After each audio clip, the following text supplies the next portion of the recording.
जिल्ह्यातल्या मलकापूर तालुक्यातील 57 गावांची जहागीर ज्यांच्याकडे होती ती व्यक्ती नेमकी कोण होती? विदर्भाचे ऐतिहासिक प्रवेशद्वार म्हणून ओळखले जाणारे नलगंगा नदीच्या काठचे मलकापूर शहर, या मातीच्या कणाकणात आणि हवेत आजही एका अशा पराक्रमाचा सुगंध दरवळे जो इतिहासाच्या पानात कुठेतरी विस्मृतीत गेलाय.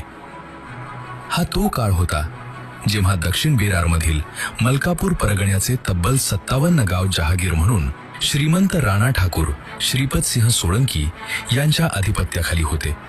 नागपूरच्या भोसले राजघराण्याचे विश्वासू आणि या सीमावर्ती भागाचे रक्षक म्हणून सोळंकी राणांनी सदैव या भूमीचे रक्षण केले.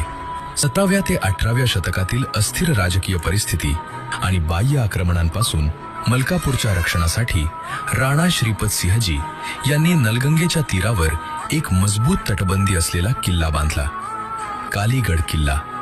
आज याच पराक्रमाच्या साक्षीदाराला मलकापूरमध्ये किल्ला चौक किंवा गाडेगाव मोहल्ला म्हणून ओळखले जाते.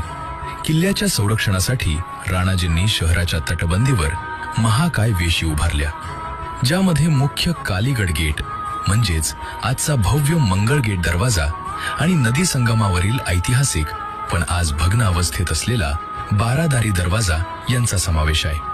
विशेष म्हणजे कालीगड किल्ला